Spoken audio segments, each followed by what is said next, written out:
Hello বন্ধুরা, তোমরা কেমন আছো? আশা করি সবাই খুব ভালো আছো। আমিও ভালো আছি। তো চলে আসলাম আমার আরেকটা ছোট্ট রান্নার ভিডিও নিয়ে। দেখো, এখন চিংড়ি মাছ ভাজা হবে। তার জন্য একটু হলুদ আর লঙ্কা দিয়ে মিশিয়ে সেটা গরম গরম তেলে ছেড়ে দিলাম। তো এটা ভাজার পরে আজকে মেয়ে মাটনের সাথে একটু লুচি খাবে। তো তার প্রিপারেশন নেওয়া হচ্ছে। যদিও প্রচণ্ড গরম, ইচ্ছে করছিল না, কিন্তু কী করবো বলো, মেয়ের বায়না তো রাখতে হবে। আর সেটা আমার করতেই হবে, যদিও আমি মেয়ের বায়না কোনো দিন ফেলতে পারি না। তো দোকান থেকে এসে ছটপট নেমে পড়লাম রান্নার কাজে। তো প্রথমে চিংড়ি মাছগুলো দেখো ভাজা হয়ে যাচ্ছে, কী সুন্দর কালার হয়েছে। একদম লোকাল চিংড়ি মাছ ছিল, নদীর, যার জন্যই এনেছিলাম। যদিও এটা আমার মেয়েকে খাওয়াতে পারবো না, কারণ ওর একটু অ্যালার্জি প্রবলেম চলছে। তাও ভেজে রেখে দিলাম, দেখো তাও চুরি করে একটা মেরে দিল চোখের সামনে। যদিও বাচ্চা, না বলতে পারি না, একটা দুটো খেতে কি বলবো আর। তারপরে এদিকে মাটনের রান্নার প্রিপারেশন চলছে, সব আমি মিক্সিংয়ে পেস্ট করে নিই, তারপরে রান্না করি। যদিও জানি না, অনেকভাবে রান্না করে, তো আমার এটাই সুবিধা মনে হয়, তাই আমি এভাবেই রান্না করি। তোমরা কিভাবে করো একটু বললে আমার সুবিধা হয়। তো এরপরে দেখো সব গ্রেভিগুলো আমি আগে ভেজে নিব।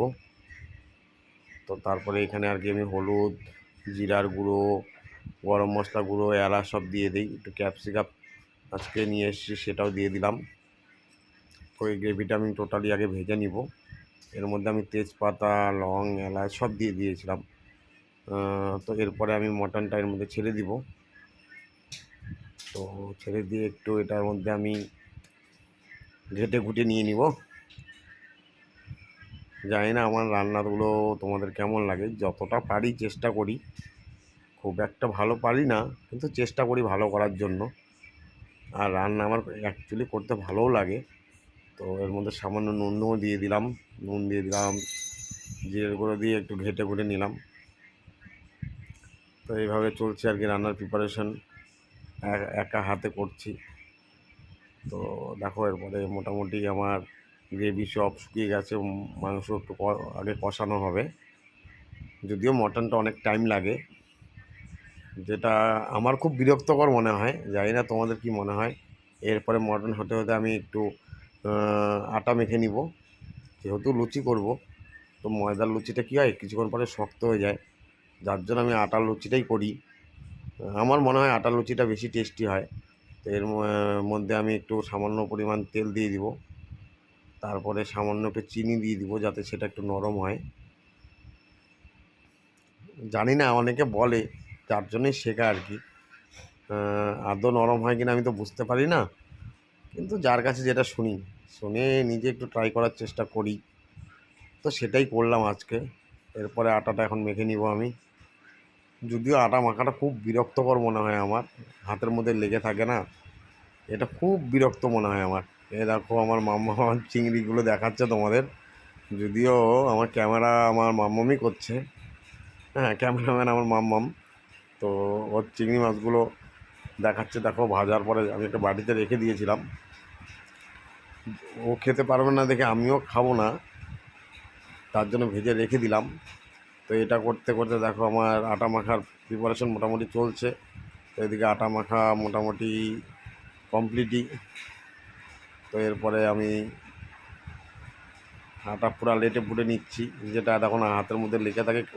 মানে প্রচণ্ড বিরক্তকর মনে হয় অনেক জিনিসটা, কিন্তু কি করব, মেয়ের বায়না তো রাখতে হবে। এদিকে মাংস মোটামুটি আমার কষানো হয়ে গেছে। এরপরে আমি জল ছেড়ে দিব, জল ছেড়ে দিয়ে একটু ঢেকে দিব, নাহলে তো সেদ্ধ হবে না। যদিও রাতের বেলা, নাহলে একটু পেঁপে আমি দিয়ে দিতাম, পেঁপে দিলে একটু তাড়াতাড়ি সেদ্ধ হয়। তো এদিকে আটার আমার গোলটি করা হয়ে গেছে অলরেডি লুচির জন্য। এই ফাঁকে আমি সব করে নিলাম। তো এদিকে দেখো আমার লুচি ভাজাও চলছে।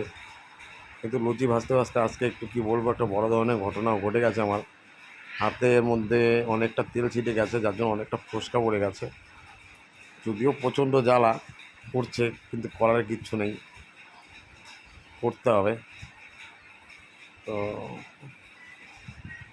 এইভাবেই মোটামুটি রান্নার আমার প্রিপারেশন কমপ্লিটের দিকে। মাংস মোটামুটি ঝোল দিয়ে দিয়েছি, এখন মাংসটা ঝোল করলে নামিয়ে দিব, কারণ মোটামুটি মাংস সিদ্ধ হয়ে গেছে। এদিকে লুচিও অনেকটা ভেজে ফেলেছি, বেশি একটা ভাজিনি, কারণ ভাত দুপুরে অনেকটা রয়ে গেছে। তো আমার ভিডিওটা যদি ভালো লাগে অবশ্যই লাইক শেয়ার একটু কমেন্ট করে দিবে। যদিও খুব একটা ভালো করতে পারি না, যতটা পারি চেষ্টা করি সে নিজে হাতে রান্না বান্না করার। তো আজকে তো একটু গরম তেলের ছ্যাঁকাও খেয়েছি, যদি একটু মায়া দেওয়া হয় তো আমার ভিডিওটা একটু লাইক শেয়ার কমেন্ট করো। আর টোটালি রান্না কমপ্লিট। টাটা বাই বাই, সবাইকে অনেক অনেক ভালোবাসা।